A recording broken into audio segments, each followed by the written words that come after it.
software and stuff. Now by default, you have it at 100%, but then you can also do a picture at 60%, and you can do it at twice the size, automatic, just by pushing a button.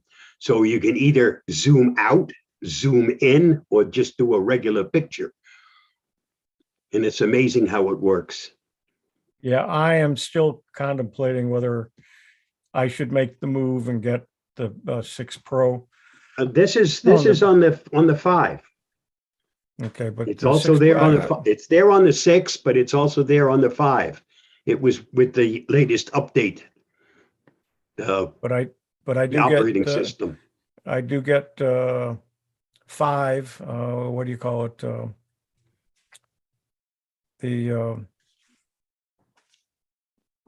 do you call it? The Zoom.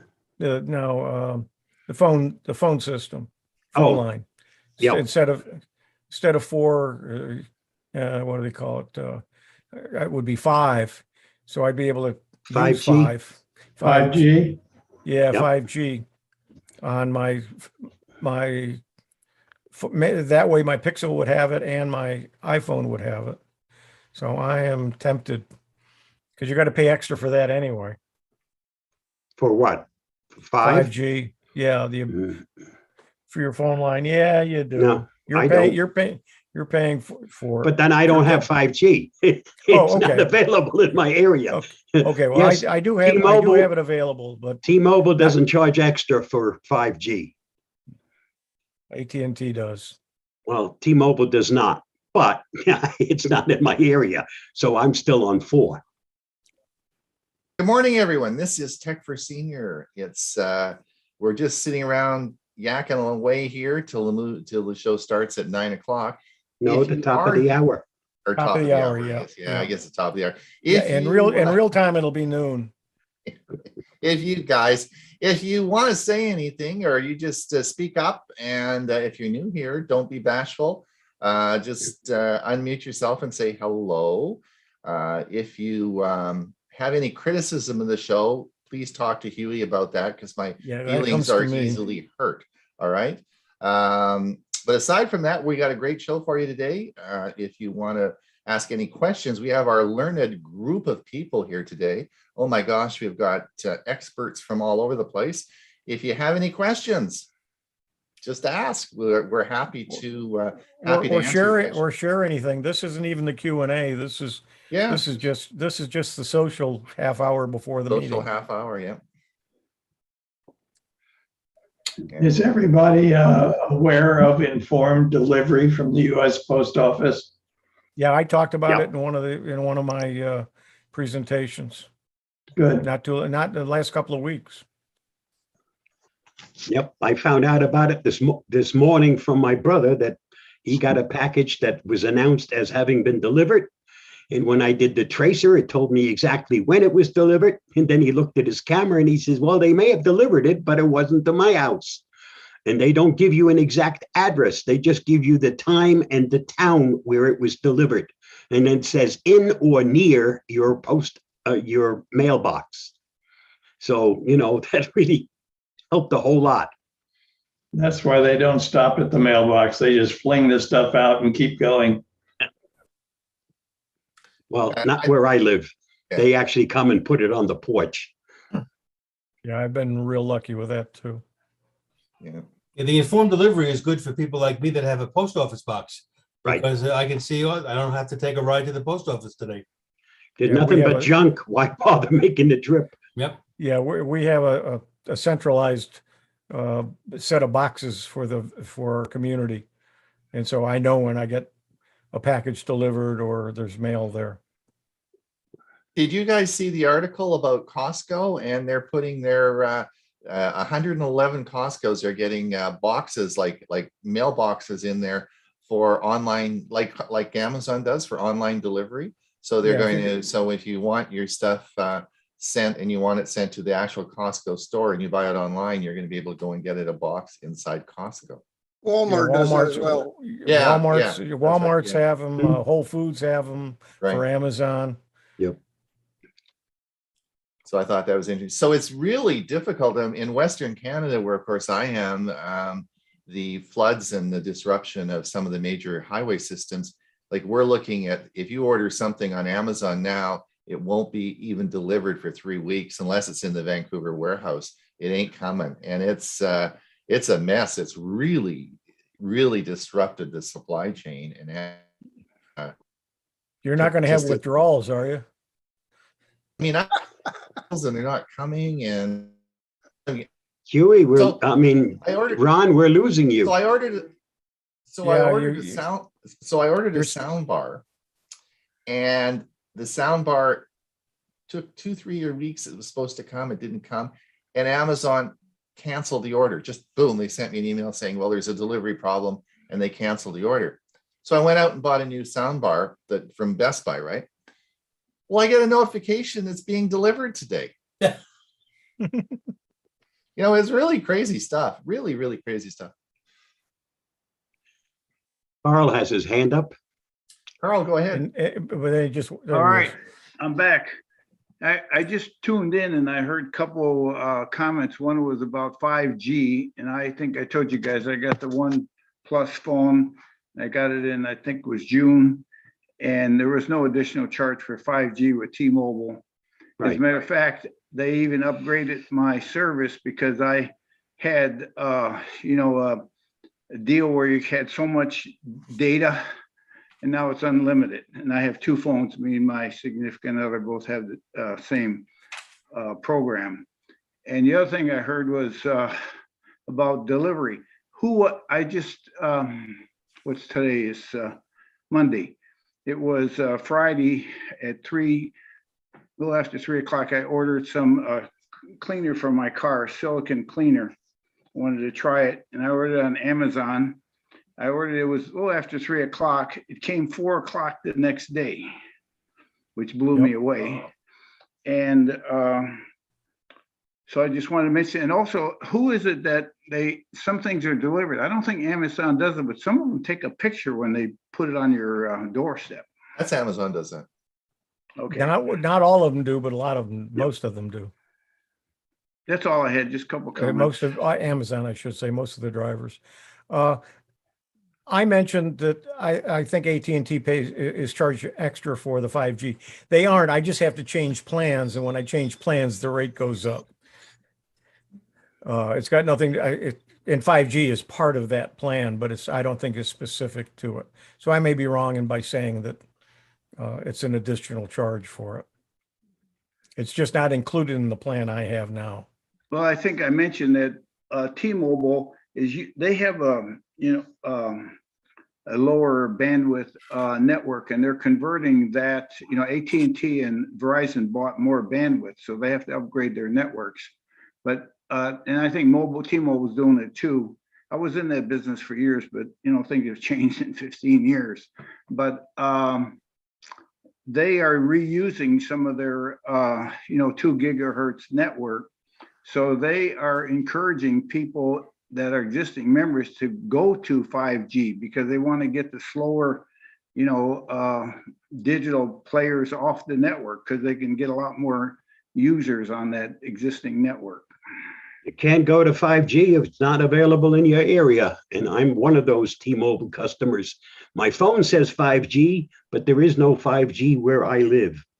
Well, Norbert, there's a simple problem for that, Bob. Just move. No. Let him bring the service to the area.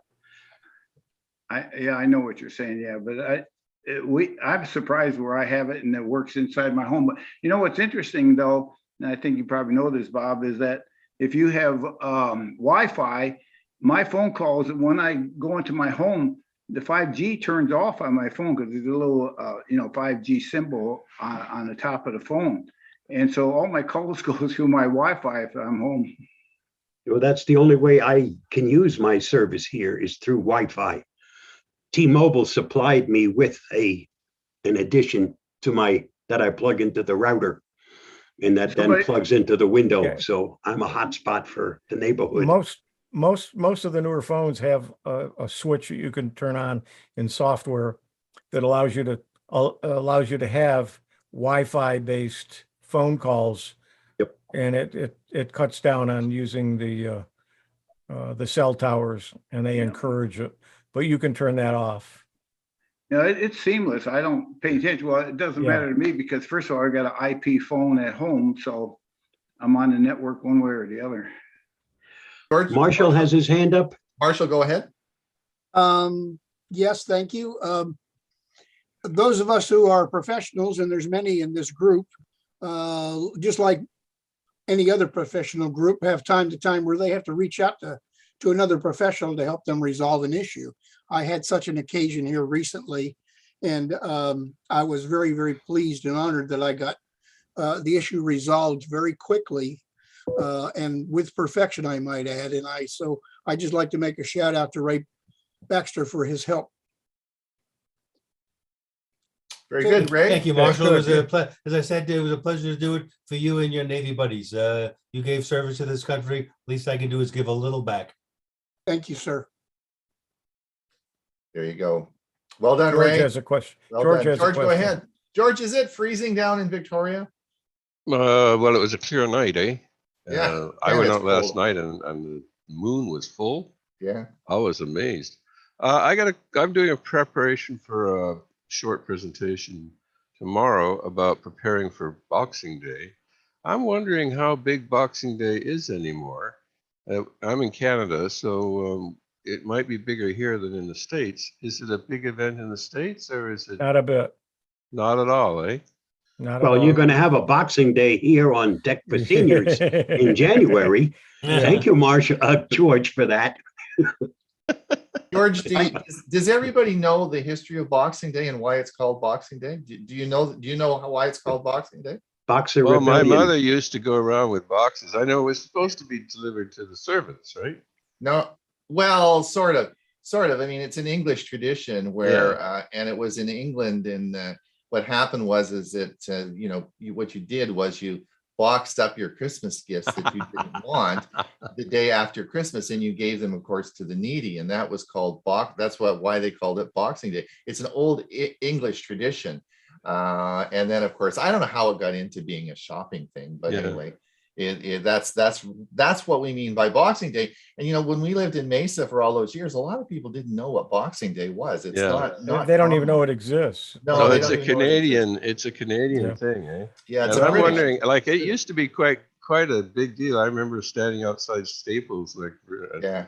I once got a 40-inch television from Zellers, which no longer exists, by standing outside in the cold at something like 5 a.m. to get one of the TVs. Gee, I did that for Windows 7. It was a holiday in the Bahamas one year when I was there, and things were, I think, closed or open. I can't remember whether it was a celebration, but I do remember it was a big thing in the Bahamas too. I do see some of the stores mentioning Boxing Day. Currently, we're selling at Boxing Day prices and stuff like that. They're selling at Boxing Day prices all month. I know. Do you remember Sam the Record Man? Yeah. Yeah. They used to have Boxing Day. Yeah, sales. they had the big lineups on Young Street used to go like blocks and blocks. Right, I remember By that. the time they opened, the store was almost closed if you were too far back. You had to be in line like several hours before the store even opened. If you didn't know what you wanted to get, you were in trouble. It's a good way to mark the season. Okay, so I guess I'm on my own in terms of finding good deals for Boxing Day, good recommendations. I go to Red Flag Deals in Canada to look up where there might be some good deals. That I don't know if they've got something like that in the States. In Canada, it's a coupon, and people post good deals, that they found. It's commercial, so you don't know how unbiased it is. Morning, Chris. Good morning. There you go. There we go. Thanks, George. Interesting times, and certainly sales are interesting because they. There's a question in the chat box. Do the Amazon delivery pictures show GPS location in the photo properties? You know what? I've never looked. I don't know. One of the Anyone know? questions, one of the questions I wonder is, you know about the Amazon, what is it, Amazon neighborhood? And that's supposed to broadcast your location. And the concept was originally was that the drivers then would know exactly where your house was, because I get very few mistakes with Amazon. And I wonder if they're using that tracking service now. I don't, do you know that, Bob? Are they using it? I don't know if the actual I don't drivers are know. using it. I wonder how many followed my advice and turned it off, because I left it on. Yeah, me too. I said, I want my parcels, right? Yeah, I don't know. Don't know. it's another case of do as I say, not as I do. Yeah, I don't know. I said, but the Amazon guys don't, from my perspective, at least for their house here, they don't make very many mistakes. The drivers are pretty good. So they must have a good system. The driver I have here has been the same driver for I don't know how long. We know each other by first name. So Yeah. I see sometimes that I'm getting deliveries from the warehouse north of me, and then I'm seeing now some of them are starting to come from Sarasota south of me. So they're switching off. So apparently I would have different drivers just automatically because they're coming from different locations. Martha has her hand up. Go ahead, Martha. Good morning. When you were speaking of the Boxing Day, I had never come across it until more recent years. I guess just ignored it or something because it wasn't on our calendars way back and referring to it. But it reminds me of a story in my book that is the stories behind a lot of the Christmas songs, and the one story is the 12 Days of Christmas. And it, when we've heard, I don't know if all you people have heard that song, and we kind of referred to it as a funny little ditty. And I'll just refer to it. It says in this booklet, for millions, the 12 Days of Christmas is nothing more than a novel song. Most link this old Christmas carol with other nonsensical numbers, such as Grandma got run over by a reindeer. I saw Grandma kissing Santa Claus, yet even though those songs seem to make little sense now, there was a time in England when the 12 Days of Christmas was once one of the most important teaching tools of the Catholic Church. And beginning in the 16th century, British Catholics were forbidden by law to practice their faith. And it goes on to give some explanation about that. And each one of the verses are symbols of what they wanted to teach the children about Christmas and what all these meanings were. And I thought it was just so very interesting. And I hadn't heard that until more recent years. And I guess it was kept, most of the people in England had to worship in underground. So anyway, Bill James just put in the chat that there are actually 364 gifts in the 12 days of Christmas. oh my, that's a lot. Yeah, I guess if you multiply it by each one of the verses, it probably would be. Yep. Yep, he's got it all That spelled was- out. Good chat comment. Thanks, Bill. Yep. That was in his newsletter that some of us received Oh, from the club in Oklahoma Computer Club. All right, it's one more minute and we are going to get ready to start the show here. So I think we'll hold off on the questions now. And I'm going to mute everybody and we're going to get ready because we have a big show for you today and lots of exciting things to happen. So I'm going to mute everybody. See if this works.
Tech for Senior. It is episode 91. It is December the 20th, Christmas time. On behalf of the group here at Tech for Senior, I want to wish everybody that's here today a Merry Christmas, and please stay safe. We have a big show for you today.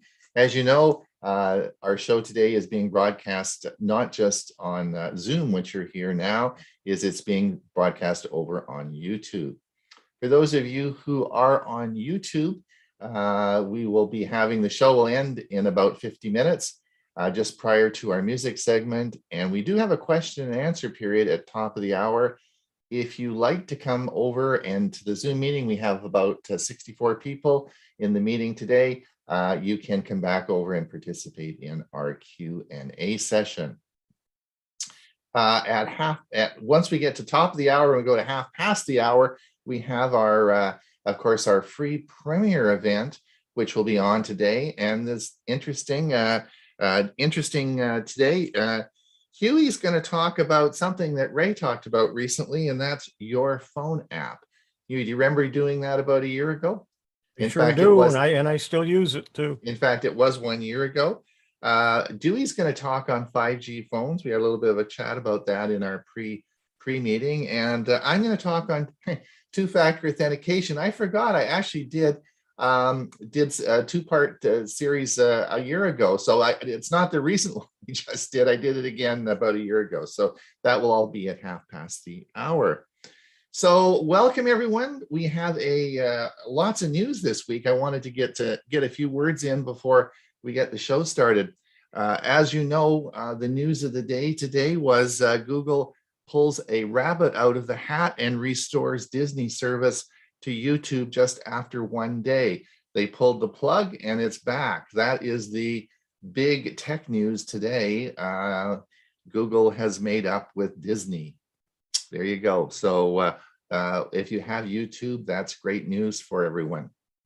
YouTube TV. YouTube TV, that's right.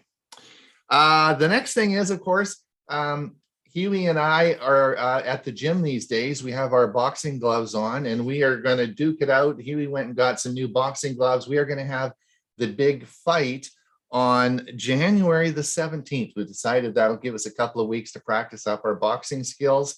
And we are going to have the big debate.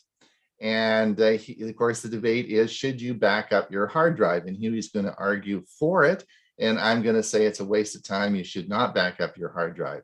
And we're going to do that on the 17th. So the format will be a little bit different. Bob's for sure will do his security update and Ray will do the music outro. But if Dewey's listening, we won't need a segment from you that day, because we're going to do, Hewie will have a 10-minute pre-recorded session. I'll have a 10-minute pre-recorded session. And then we're going to, as debates go, we get a rebuttal, which will be a live 5-minute talk after each of our segments. And then we're going to have a vote on it and see who won, right? So we'll see how it all works out. So it should be good fun. That will be on January the 17th. Now, the next new services coming in the new year. You know, we can't just sit on our butts doing it. We have to move forward. So yes, Tech for Senior Live is starting a podcast. So we will be podcasting the Thursday show, starting the first week in January. And it won't change the Thursday show. It's just the Thursday show will be broadcast as a podcast for you to listen to on any of the podcast networks, and that will be happening in January. So lots of new things as we move forward. Excuse me. And we have learning Chromebooks this week as well. So Huey and I are going to be busy. So yes, and Huey, you're going to send out the reminders today, right? Yep, and then I got to start working on what I'm going to present too. Well, and also don't forget to send them on Thursday as well. So we'll see everybody on learning Chromebooks. If you're thinking about a Chromebook, you want to learn about the Chromebooks at all, please come to our session on Thursday. Details, of course, are on our website. Yeah, Ron, I found a really good article, and I may use it for Thursday, on why you should now is a good time to go to a Chromebook. Chromebook, great. Okay, good news. Well, let me introduce everybody. You probably know everyone, but Hewie, how the heck have you been doing lately?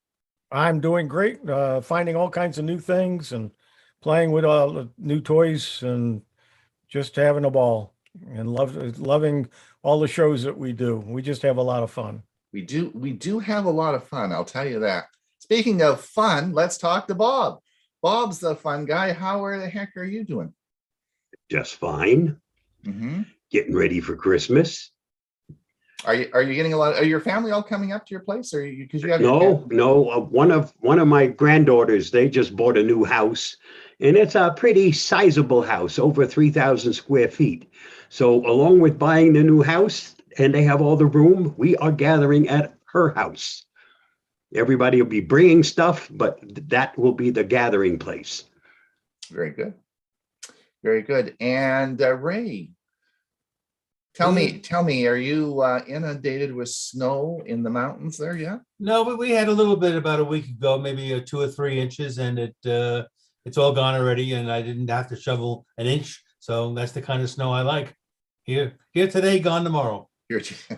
Well, Dewey's sitting there. He's got a big smile on his face because, of course, well, I'm not going to say it never snows in Mesa. There was a couple of cold December days in Mesa a few years ago where we did get some snow.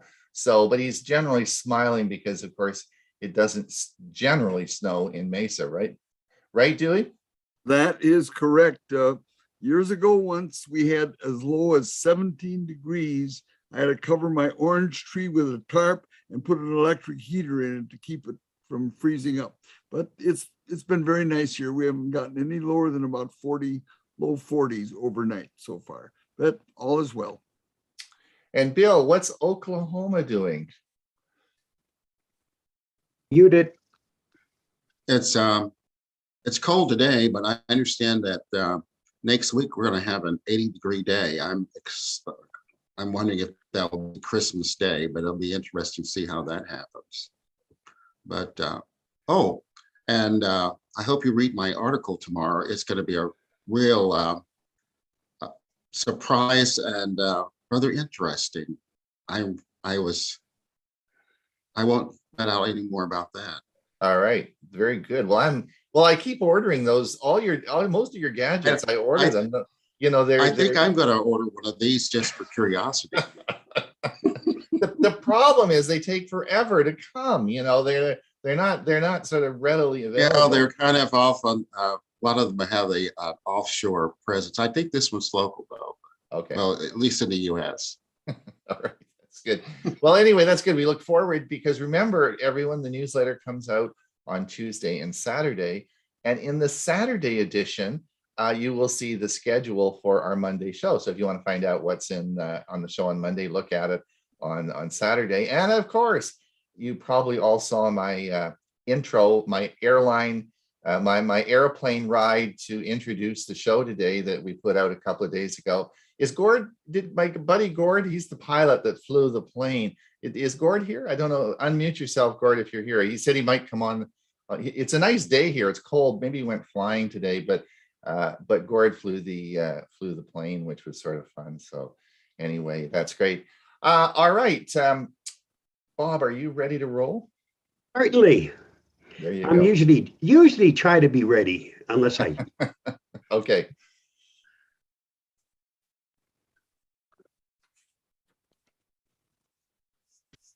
Here is the Avast Security News Roundup for the week ending December 17th, 2021. Hackers start pushing malware in worldwide Log4 shell attacks. Threat actors and researchers are scanning for and exploiting the Log4j Log4 shell vulnerability to deploy malware or find vulnerable servers.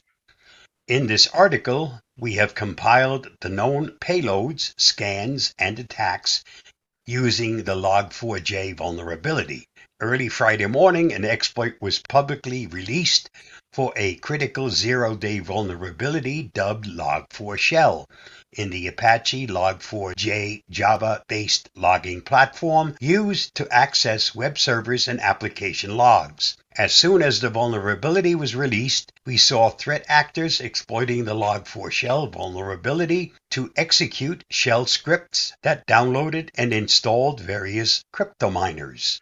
The threat actors behind the Kinsing backdoor and crypto mining botnet are heavily abusing the Log4j vulnerability with base 64 encoded payloads that have the vulnerable server download and execute shell scripts. Due to this, it is imperative that all users install the latest version of Log4j or affected applications to resolve this vulnerability as soon as possible. If you're interested in how this vulnerability affects the average computer user, please look at the following video. Ransomware attack hits major payroll company right before Christmas. Kronos reported the attack on December 11th, but it wasn't until December 13th the company warned it might take several weeks to fully restore functionality. The company didn't identify the perpetrators. It also couldn't completely rule out a connection to the recent Log4j vulnerability, but went through rapid patching and supply chain checks to make sure its systems weren't susceptible. The Kronos incident illustrates the sheer breadth of ransomware victims in recent months, including a meat supplier and a key oil pipeline operator. It also underscores the fragility of modern workplace technology. While a payroll company might not be considered critical infrastructure like food or fuel providers, a cyber attack against it can still deal significant economic damage. ALF-V, or Black Cat, this year's most sophisticated ransomware. The new ALF-V ransomware operation, also known as Black Cat, launched last month and could be the most sophisticated ransomware of the year, with a highly customizable feature set allowing for attacks on a wide range of corporate environments. The ransomware executable is written in Rust, which is not typical for malware developers, but is slowly increasing in popularity due to its high performance and memory safety. Like all ransomware as a service operations, the ALF-V Black Cat operators recruit affiliates to perform corporate breaches and encrypt devices. Black Hat claims to be cross-platform with support for multiple operating systems. Bleeping Computer is aware of multiple victims targeted with this ransomware since November from numerous countries, including the US, Australia, and India. Ransom demands range from $400,000 to $3 million, payable in Bitcoin or Monero. However, if victims pay in Bitcoin, there is an additional 15% fee added to the ransom. With the Black Matter and Revil ransomware operators shutting down under pressure from law enforcement, it has left a large void waiting for another threat actor to fill. It is very likely that ALF-V, also known as Black Cat, is the one that has a good chance of filling it. Read the full story on Bleeping Computer. Lenovo laptops vulnerable to bug allowing admin privileges. The discovery of the vulnerabilities was the work of researchers at NCC Group, who reported their findings to Lenovo on October 29, 2021. The computer maker released a security update on November 17, 2021, while the relevant advisory was published on December 14, 2021.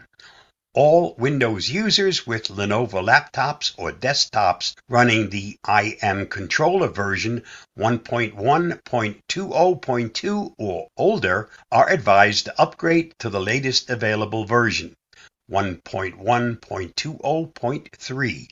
For instructions on how to check for your version of IM controller and to see all the details about this vulnerability, see the article at Bleeping Computer.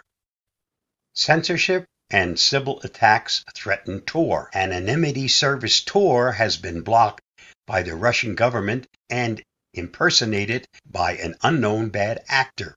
Russia's Federal Service of Supervision of Communications, Information Technology and Mass Media, known as Roskomnadzor, blocked the main Tor site last week, cutting off the service from about 300,000 active Tor users in the country. Roskomnadzor claimed the sharing of illegal content was the reason for the block. This is equivalent to banning the internet because people share illegal content, commented Avast security evangelist Louis Carones. We all agree that certain types of content can be illegal, child pornography being a good example. And what authorities have to do is to enforce law and prosecute those violating it, not ban a tool that provides anonymity and is widely used by citizens in certain countries trying to protect themselves from authoritarian government. For more on this story, see Ars Technica. China tries COVID misinformation campaign on Meta. Meta took down 524 Facebook accounts, 20 Facebook pages, 4 Facebook groups, and 86 Instagram accounts as part of an investigation on an influence operation allegedly launched by the Chinese government to spread misinformation on COVID research. The campaign centered around a Swiss biologist named Wilson Edwards, who claimed that the U.S. was pressuring World Health Organization scientists studying the origins of the virus.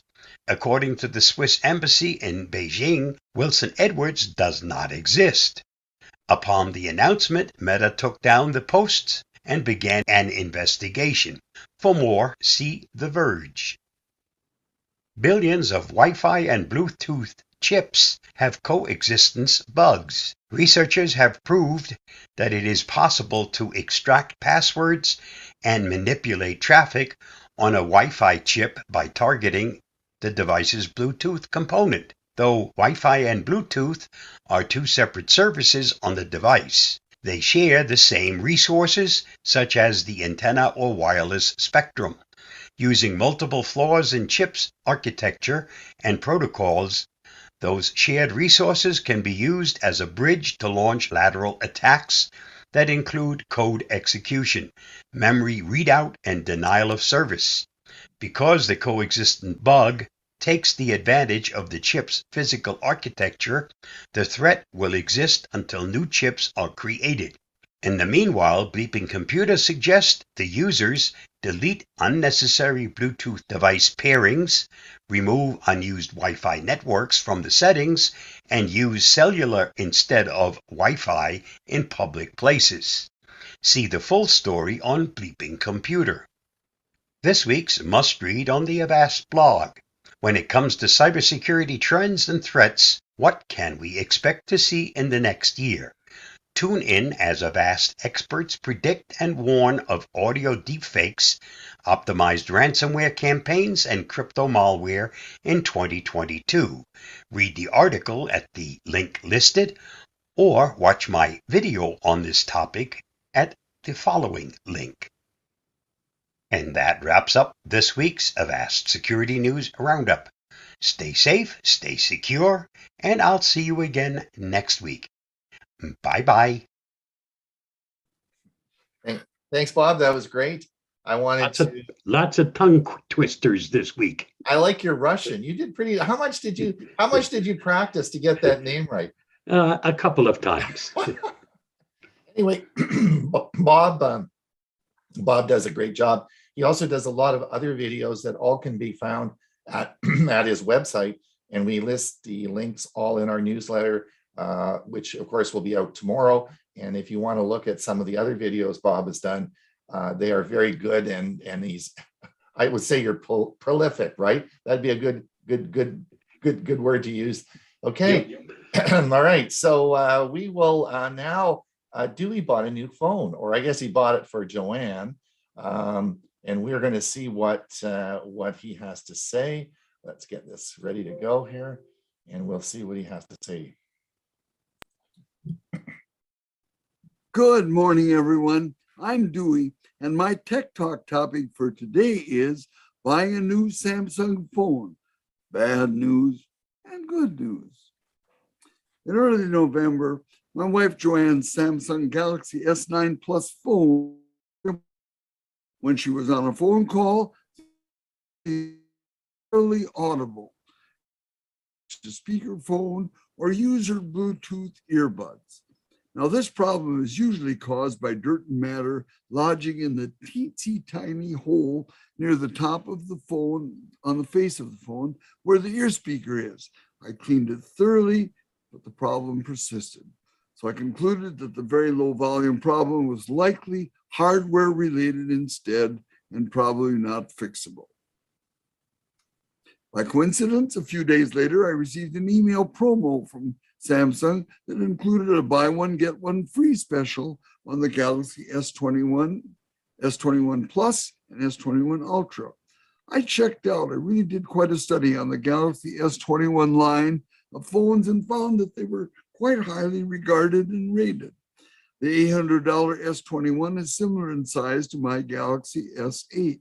The $1,000 S21 Plus is 10% larger, but otherwise technologically the same as its smaller brother. So you pay $200 more for 10% larger phone.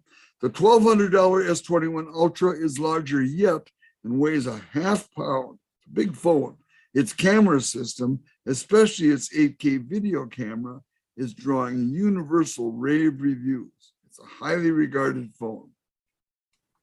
By the way, the S21 US and Canadian models are known as the S21 5G and are available in 128 gigabyte or 256 gigabyte versions. The Samsung S21 5G 128 gigabyte model looked like a perfect replacement for Joanne's ailing S9 Plus. And I began thinking I could be very happy with that phone as well. By the way, in BOGO, buy one, get one free was an additional incentive. But unfortunately, our old phones didn't qualify for trade-in, which nixed the whole deal. Bad news. That's the way the cookie crumbles. 2 weeks later at our family Thanksgiving dinner, I learned that our son and daughter-in-law had Samsung Galaxy S21 phones, so I asked about their cost. Sue replied that they were free from Verizon. And then their daughter, our granddaughter, chimed in saying that her new Verizon iPhone was also free. Well, I was suspect. I didn't press the issue any further because I figured they didn't quite understand things as well as I did about the whole process of buying new phones. Cellular providers just don't give away free phones. My usual way of buying a new phone is to head for Costco. I've bought 5 phones there since 2012, after all. Yet, I admit to being intrigued by the thought that Verizon might indeed have a free phone thing going. Could they be right? Joanne has been with Verizon for 20 years, and I switched them 10 years ago. I suppose that should count for something, right? Well, we decided to get up early the next morning and head to our local Verizon store. It was Black Friday. Had to be good deals. We were the first in line and soon met with a salesman who began talking Verizon phone plans, telling us that our old plan would not qualify for their best deal on new phones. I liked our old plan. We reluctantly agreed that we'd have to change plans, and I asked him to show us the S21 phone. Oh, we don't have them in stock, but if you order, you'd receive yours by around December 27th. Our hearts sank. We wanted new phones now. Knowing that wouldn't happen, we thanked him kindly and left. It was nearly time for our Costco to open, so we headed there.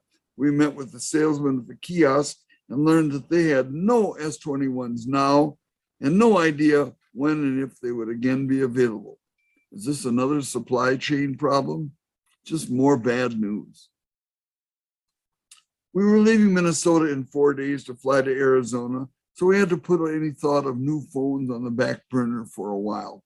We arrived at our tin shack with lean-to, that's my nickname for it, at Silveridge in Mesa on November 30th, and our fully packed car showed up 3 days later, thank heavens. Those of you who do the snowbird thing know that when you arrive, it typically takes at least a week to get fully settled. With our situation, it was more like 2 weeks. This reverie was interrupted, however, last Wednesday morning at 9:12 by an email from Verizon proclaiming seasonal savings. Any Samsung Galaxy S21 with select trade-in and unlimited plans. I figured I needed to investigate. I first checked it out. Our old phones did qualify for trade-in. Yippee, I thought, wow, $800 off an $800 phone was terrific. But would $1,600 off 2 phones also work? I had to find out right now. This is what the graphic looked like to the right there. I clicked on Chat with a Salesperson button and was greeted by Lolita. She was very friendly, but judging from the time it took her to respond to my questions, she was likely working with other buyers simultaneously. After nearly an hour of back and forth, the deal sounded really good, and I was about ready to accept it.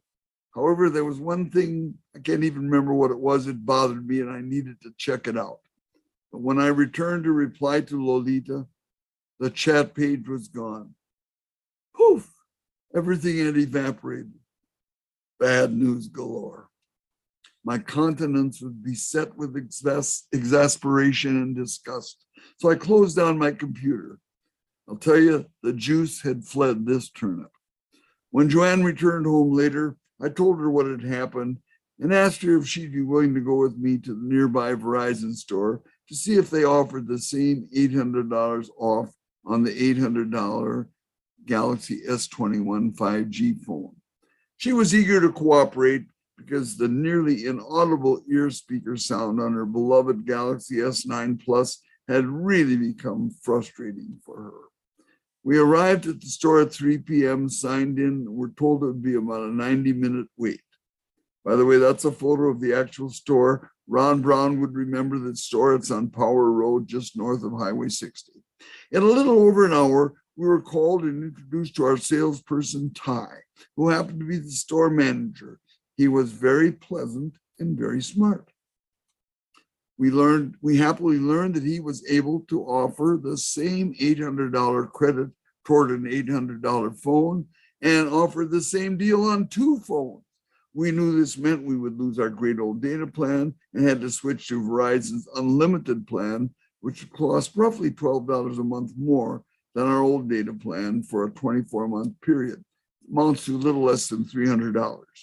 In the end, Joanne and I agreed that it wasn't that big a deal because we'd be getting 2 new free Galaxy S21 phones with the new Android 12 operating system. Wow. I don't think we have any Samsung S21s in stock, but I'll check, Ty said, as he unlocked a large drawer. I was sure they didn't have them. In a moment, however, he returned bearing 2 black boxes. Surprise, surprise, we do have 2 S21s and only 2, he explained. Ty essentially copied the content of each of our old phones to our new ones. It took several hours and we left the store tired, but in a good mood. We could hardly believe it. After all the bad news of the last month, we were finally blessed with incredibly good news. We were once again happy campers. Well, that's my Tech Talk story for today, and I'm sticking with it because I lived it. Thanks for watching. Stay safe. Merry Christmas, and the good Lord willing, we'll see you next week. Well, that's a happy end to a story. Wow. Well done, Dewey. Thank you so much.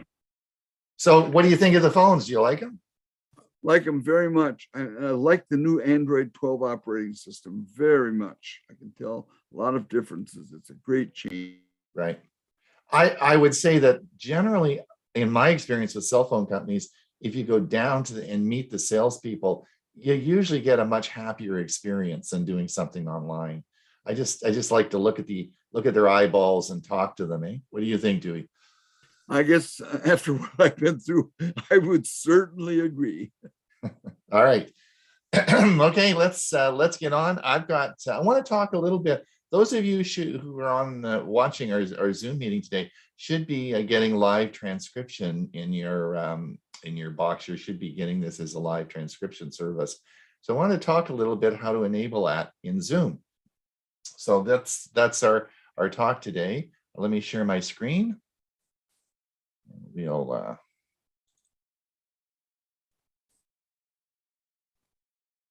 Ron Brown with Tech for Senior. You know, over the past couple of years, we've really got to know Zoom. But in the last year, they've added some features, and one of them is called live transcription. Or is it closed captioning? That's a bit confusing. Let me explain that in our video today.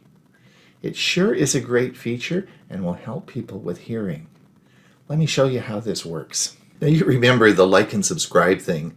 Let's get this done, and then we'll get on with the show. So when we set up the live transcription service, it must be done in two parts. The first part is the host. What does the host have to do to enable this? And I'm going to show you in the first set of slides what the host has to do to enable live transcription. There's some things in settings that you must do in your Zoom account before the meeting starts. Once you've done it once, you don't have to repeat this. It'll be there for all your future meetings. All right, this is the menu that you will get when you log into your Zoom account. You see that on the left side, I have meetings, webinars, recordings, and settings. To get to closed captioning settings, let's click the settings button. This will bring you up this menu. And what I want you to do is come over into In-Meeting Advanced. We're going to click this. And once you click Advanced, it's going to take you down right to the bottom here where it says Closed Captioning. Now you have three options here. I have all three ticked. The first is allow use of caption API token to integrate with third-party closed captioning services. I'm not exactly sure what that does, but I leave that ticked. Allow live transcription service to translate in the meeting automatically. This should be ticked off. And then allow viewing of full transcription in the in-meeting side panel. And you'll be able to see the transcription as it continues in the right side panel. We'll discuss that in a minute. And then it allows you to save captions. Allow participants to save fully closed captions or transcripts. Please make sure this is ticked. Now you don't have to save this, because let me show you when I turn this off. At the top it says your settings have been updated. So there is no save in this feature. So it will just update and change it when you toggle the switch. This must be done before the meeting starts in your settings. Once you've done this once, you'll never have to do it again. This is remembered for all future sessions and meetings that you're going to have, okay? So for the rest of this video, I'm going to have two computers connected together running a Zoom meeting. Now, just to keep things clear, if the background is light blue, then the screen is for a participant.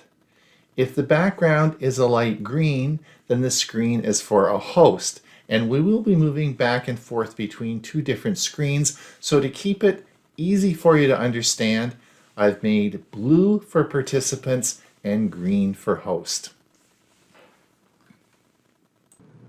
So if you are the attendee, this is what you'll see. You're going to come down to the live transcript and you're going to click on live transcript. And this is what you'll see as an attendee. You'll see the following message. Request that the host enable live transcription for the meeting. Click request. This will send a request to the host to start the service. Someone must do this to start the service so that the transcription will start.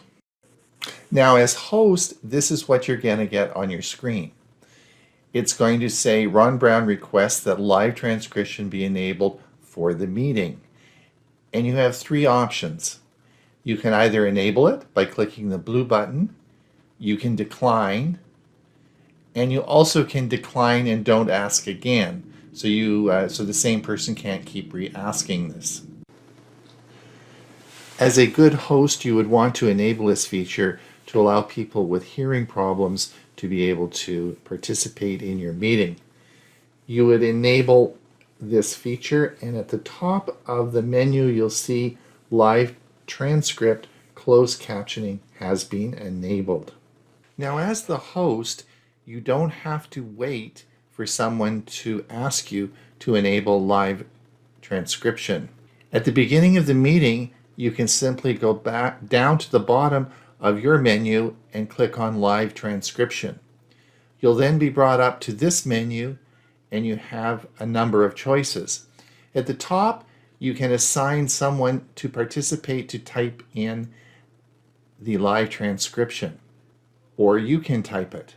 I'm not sure why anyone would do this with the automatic system they have now, but it is possible that you can type your own transcription in. Or you can use a third-party CC service. And to this, you'll copy an API token and paste this in the third-party closed captioning tool. But most of you will probably just use the live transcription, enable auto transcription. Click that button and you'll see it turns blue and it will start the live transcription. You'll see below that a blue box with a check mark in. This is where we originally set this up in the settings menu, and it allows participants to request live transcription. All right, in this example, I am the host and I want to enable live transcription before someone asks me. I've just started the meeting, so how would I go about this? So if you come down in the bottom, we'll see live transcription. So I'm going to click this, and we are going to enable live transcription. Click the button, and it's going to start live transcription, as you can see on the bottom. Now, if I come up here, you'll see it says live transcription closed captioning has been enabled. Who can see this? Well, let's click this and find out. It says the transcript from this meeting may be saved and shared with apps and others by participants with relevant permission based on the settings configured for this meeting. Now, those are the settings that we set up originally when we put our default settings in for the meeting. Now, you'll see that this is pretty cool. It's giving me live transcription as we talk. But suppose you don't want to see that. Not everybody needs to or will want live transcription. So let's see how we can turn this off on an individual basis, not globally. So if we come down, and we'll come down again to the live transcription, we're going to click this again, the little caret here, and what we're going to do is we're going to hide the subtitle. So click this, and now it's all gone away. So although globally we can have this turned on for everybody, you as an individual can turn this off. All as you come down here to live transcription, click the little caret going up, and then we're going to turn it off. Now I want it to come back on because we can actually change the size of this transcription here. So again, if you have problems with your vision, we can actually help you as well. So let's see what we can do here. So I'm going to do the little caret thing again, and let's come down to subtitle settings, all right? And here, what we can do is there's a slider here. This is in the accessibility section. There's a slider here, and this slider can change, and watch how it changes the size of this from very small to very large. And so you can actually change how big the transcription is going to look. Pretty cool, eh? That's neat. Now, one more thing I want to show you. If we come down to the transcription here, we can click View Full Transcript. And if we click this, we'll come along here, and yes, it's all being recorded for us. And guess what? You can save this. just come down here to save transcript, and it is now saved, and we can show it in the folder. You can't see that, but it's going to show it in a folder on my other screen, so it's going to save it to your hard drive for you. Well, it's Ron Brown with Tech for Senior. Hopefully you've enjoyed this video, and you'll turn on live transcription for your meetings. Please remember to like and subscribe, and until we meet again, have a great day. All right. Now, Hewie, just before you get going here, I just wanted to, I think it's, yes, Huey's up next. Just before, I wanted to let everyone know, it was a mystery to me in the settings of the host why you would not want someone to record the live transcript. If you remember back in the original settings that the host has, it's a separate item to save the transcript or not. And I always wondered why that was so. But in talking to some people since I made the video, it has to do with copyright. If you were, suppose you're doing a conference, it's a paid conference, and you use copyrighted material in that, you don't particularly want that to be transcribed and saved. And that's why it's a separate item. And in our case, in Tech for Senior, we want you to use all the material. So if you want to save the transcript of the whole thing, you can simply do that. It's being recorded now for you. All right, Huey, go ahead.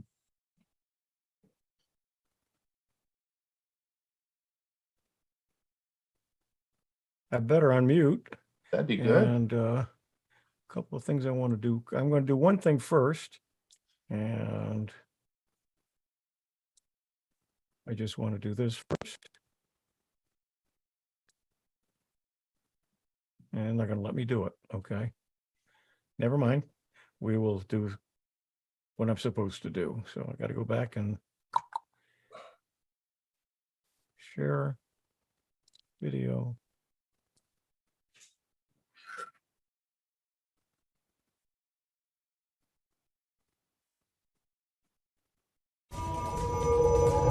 Tech for Seniors present the website of the week with Hewie Poplock. Please like this video and subscribe to our channel. Website of the week, number 6. I'm Hewie Poplock. Today we're going to be talking about Radio Garden. The website is radio.garden. This is what it looks like. We're going to do a demo in just a bit. Radio Garden invites you to tune into thousands of live radio stations across the globe. Radio Garden is based in Amsterdam, the Netherlands. Their dedicated team is hard at work attending to the garden on a daily basis, planting seeds for the future and keeping the weeds at bay. Those are their words. In 2018, they launched mobile apps for both iOS and Android platforms. In 2019, they introduced the ability for users to search for their favorite stations and places. In early 2020, they launched a major redesign of Radio Garden. Rebuilt from the ground up as a mobile-first experience, it lays the groundwork for future developments. Radio Garden and its iOS app, Radio Garden Live, presents a Google Earth-like globe of the world. As you spin around it, myriad green dots appear. Each dot represents one place, a city or a town, where there is at least one radio station. Tap on any of them and you're listening to that station. It sometimes takes a moment for them to start as the connection is buffered. And Radio Garden, quite subtly, plays the sound effect of an old-time tuning in. But it's never more than a moment's delay before you can hear the station relayed live.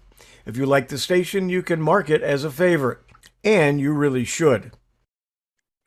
Fortunately, there is a search feature. If you know the name of the station, enter the station name or the region where it's broadcasting from, and Radio Garden will first show a list of the most popular stations there. You can then tap to see the complete list of location stations available in that area.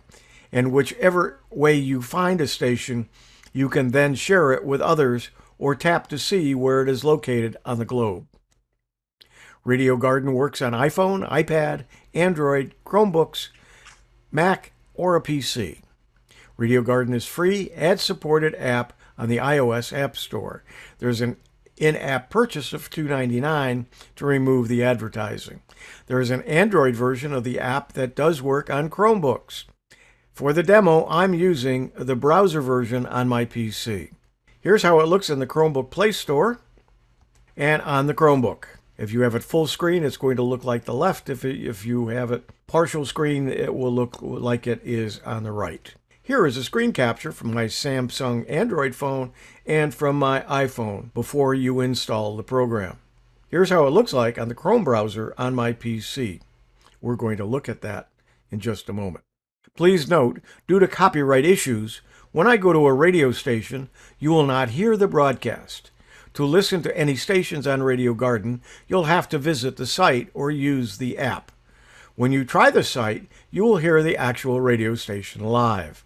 There's no static, and all stations are so very clear. So let's look at Radio Garden. This is Radio Garden. It looks a lot like Google Earth. As you move the globe around, you can see all those green dots in this general area here. As we zoom in, let's move into that area. We're in Stuttgart, Germany. And you will see over here on the left, it shows Stuttgart. That's the city we're in. It shows 22 radio stations are available to listen to. And here are some of the selected ones, but you can also look at all 22. Now you can't hear. I'm listening in my headset, and I am hearing a radio station. You can't because of copyright issues. I can't record those. So, but you can go to a radio station here, and I'm listening some rap music. Well, listening to here, you'll get live caption, and some of the live caption can be, if it's in English, you'll see the words, and if it's music, which this is, I'm going to shut it off and stop. But the music, if it can hear it properly and listen to it properly, you may see the words to the songs, but a lot of songs it can't interpret properly or at all. And of course, if they're foreign languages, it's trying to put down words that are English words, and of course it's not at all. But you can go to any of these radio stations by clicking on them. You will get various radio stations. Say, okay, down here I got some choices. I can share the station or I can visit its website. If I click on share the station, I can share it on Facebook, I can share it on Twitter, I can share it by email, or I can copy the link. Paste that link. There is the link, and I could go right to that radio station. Also, I can say, okay, that's a radio station I like, so I'll click and get a heart so I can go to it later on, and I'll show you how I do that in just a moment. So I can go anywhere in the world and listen to a radio station. So let's come down here to Florida. We'll zoom in. I could go to any, but it says view all 25 stations. And so it looks at all 25 stations in the area. Now, some of them are streaming, some are not actual over-the-air radio stations. And not all radio stations are here. I went to one city where I know there's several radio stations, and none of the ones that I was familiar with showed up. But here's USF, the University of South Florida. Some of these other stations, the Bone I listen to on a regular basis, is a talk station. You're going to see that they're talking. Now, if you click on favorites, I have clicked that one that I clicked earlier, and then one I clicked at a different time that I was on. It's a local station from here. If I click that, it actually will go down to that station. If I click this one, it'll go back over and go to Germany, bring right into that station. So let's say I want to WDBO. It's in Orlando. If I go there, bingo, it's right there. Let's pick another radio station, WOR in New York. Is it still there? Yeah, it's still there. If I go there, bingo, it takes me right up to New York. I can add that to my favorites. And now I'm in New York. There's 216 stations in New York. I can look at all 216 of the stations. So if you're familiar with any of those, any of you are from the New York area, you can see that there's a lot of radio stations there. And a lot of over-the-air stuff. And there's WABC in New York I listened to when I was a kid. Move away from here. Let's move to here. In Jersey City, if I click on that, you can see selected stations picked from the area, popular in the United States, nearby Jersey City, New Jersey, cities in the United States. I can pick any of those cities. So if I decided to pick Dallas, Texas, bingo, it takes me right to Dallas and shows me the stations there. As we come down here, if I want to say, okay, let's go to San Francisco, bingo, it takes me right. If I zoom out, you can see where it's showing that. It might be talk radio, it might be sports. So if you know that a certain station plays the ball game that you're interested in, you can go to that station and be listening to it. Or if you want to listen to some music from your heritage, depending upon where you're from, whether you're Europe or let's see, if you're from Europe, all of the European. If you're in Africa, or let's say South Africa, you can come down here. How about South America? And of course, North America, anywhere in the world. And you can listen to the music, see what they're saying. If you get the talk radio or the news and you understand the language, or a lot of them are in English. And a lot of the music that's there is in English. Anyway, that's Radio Garden. If you want to spend a lot of time perusing, it's there. This has been Website of the Week number 6, Radio Garden. I'm Hewie Poplock.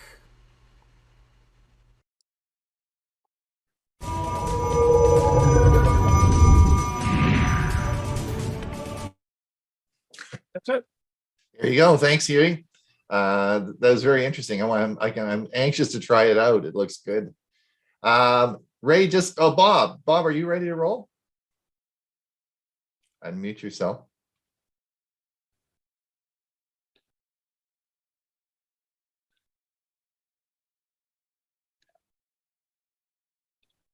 Whoops. Whoops is not a good term. No, whoops means I selected the wrong one. So let me get out of here.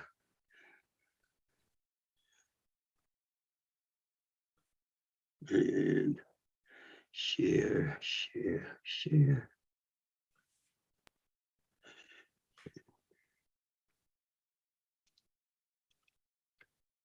Here is a breaking security news Are you flash. seeing it or not? No. Google Drive will begin informing its users. Yes, we're seeing. Here is a breaking There we go. security There we go. news flash. Google Drive will begin informing its users of content violations via email. Many folks were falsely under the impression that files stored on Google Drive were not subject to any rules.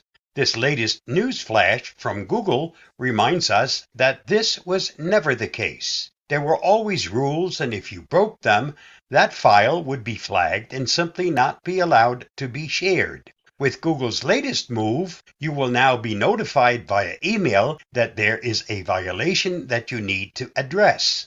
It also affords you the availability of an appeal to that Google ruling, which wasn't there in the past. My main concern is the fact that this revelation by Google makes it quite clear that there isn't really any privacy for those items you store on Google Drive. When a Google Drive file is identified as violating Google's terms of service or program policies, it may be restricted.